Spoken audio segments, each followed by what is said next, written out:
Halo semuanya, pada kesempatan kali ini kita akan mengulas sedikit mengenai machine learning. Machine learning merupakan bagian dari kecerdasan buatan yang memungkinkan sistem untuk belajar dan berkembang secara mandiri menggunakan jaringan neural dan deep learning, tanpa perlu pemrograman secara eksplisit. Dengan cara memasuki data dalam jumlah besar ke sistem tersebut. Pembelajaran mesin ini memiliki banyak sekali metode yang digunakan dalam mengimplementasikannya. Pada kesempatan kali ini kami ingin mengulas sedikit mengenai metode supervector machine atau SVM dan Canary-Snake-Bord atau KNN. Semoga pembahasan ini dapat dimengerti. Yaitu support vector machine.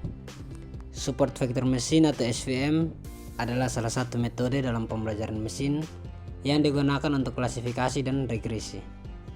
SVM bekerja dengan mencari hyperplane terbaik yang memisahkan data ke dalam dua kelas yang berbeda dengan margin maksimal. Komponen utama SVM. Komponen utama SVM terdiri dari 3 komponen utama, yaitu hyperplane, supervector, dan margin. Hyperplane sendiri adalah garis atau bidang yang memisahkan dua kelas data. Dalam ruang berdimensi tinggi, hyperplane bisa berupa permukaan yang lebih kompleks. Yang kedua itu supervector. Supervector adalah titik data yang paling dekat dengan hyperplane dan berperan sebagai penentuan posisi pada hyperplane. Yang ketiga, margin. Margin adalah jarak antara hyperplane dengan support vector. SVM berusaha memaksimalkan margin agar pemisahan kelas lebih optimal. Komponen tersebut dapat digambarkan seperti ini, di mana terdapat hyperplane-nya sebagai batasan klasifikasi dalam data yang diatur oleh support vector. Support vector ini menentukan posisi hyperplane yang optimal. Di gambar tersebut terdapat margin yang merupakan jarak antara support vector dan hyperplane-nya. Yang berikut kita masuk ke kelebihan dan kekurangan dari support vector machine. Pertama kita akan memahami kelebihan dari super vector machine. Yang pertama itu ada efektif dalam ruangan berdimensi tinggi. Yang kedua, hemat memori karena hanya menggunakan super vector. Yang ketiga, bekerja baik dengan margin pemisahan yang jelas. Yang berikut kekurangan dari super vector machine. Yang pertama itu ada kurang efektif untuk dataset besar karena membutuhkan waktu komputasi yang lama. Yang kedua, sensitif terhadap noise dalam data. Yang ketiga, tidak memberikan estimasi probabilitas secara langsung. Selanjutnya adalah Canary-Snake-Bord. Canary-Snake-Bord adalah metode dalam pembelajaran mesin dan pencarian data yang digunakan untuk menemukan titik atau objek yang paling dekat dengan titik tertentu berdasarkan metrik jarak tertentu. Konsep ini sering digunakan dalam berbagai algoritma, seperti yang pertama yaitu Canary-Snake-Bord atau KNN. Algoritma klasifikasi yang menentukan kelas suatu data berdasarkan mayoritas dari k tetangga terdekatnya. Yang kedua yaitu Nernst-Snake-Bord search, teknik pencarian dalam basis data atau ruang vektor untuk menemukan elemen yang paling mirip dengan elemen yang diberikan. Yang ketiga yaitu Traveling Salesman Problem atau TSP dengan Nernst-Snake-Bord, yaitu pendekatan heuristik untuk menemukan jalur perjalanan terpendek dengan memilih kota terdekat secara berulang. KNN ini merupakan metode yang digunakan dalam pengenalan pola, pengelompokan data, sistem rekomendasi, dan visi komputer. Berikut adalah cara kerja Canary-Snake-Bord atau KNN. KNN bekerja dengan prinsip bahwa data yang mirip akan berada dalam kelompok yang sama. Berikut adalah langkah-langkah utama dalam algoritma KNN.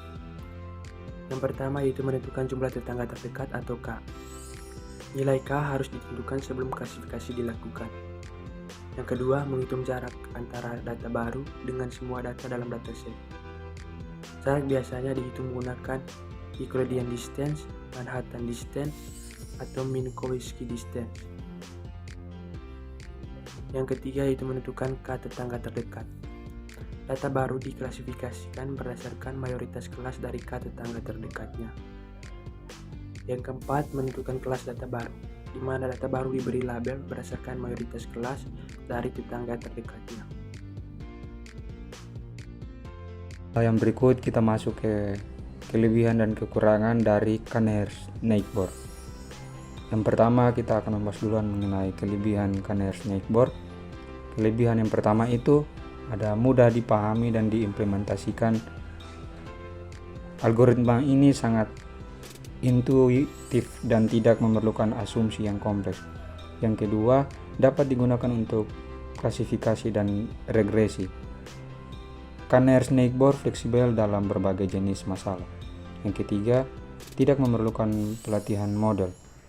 Canary Snakeboard hanya membutuhkan data untuk melakukan prediksi tanpa proses pelatihan yang panjang. Yang berikut kekurangan, yang pertama itu ada kurang efisien untuk dataset besar. Canary Snakeboard membutuhkan perhitungan jarak untuk setiap titik data yang bisa menjadi lambat jika dataset sangat besar. Yang kedua, sensitif terhadap fitur yang tidak relevan. Jika dataset memiliki banyak fitur yang tidak relevan, performa Canary Snakeboard bisa menurun. Yang ketiga, memerlukan pemilihan nilai yang optimal. Pemilihan nilai yang salah dapat menyebabkan overfitting atau underfitting.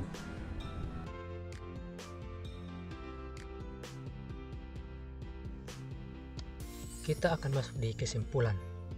Support Vector Machine atau SVM dan Canary Snakeboard atau KNN adalah dua algoritma yang banyak digunakan dalam machine learning, terutama untuk klasifikasi dan regresi. SVM bekerja dengan mencari hyperplane terbaik yang memaksimalkan margin pemisah antara kelas data. SVM sangat efektif dalam ruang berdimensi tinggi dan dapat menangani data yang tidak dapat dipisahkan secara linear dengan menggunakan fungsi kernel. Namun, SVM kurang efisien untuk dataset besar dan sensitif terhadap pemilihan parameter.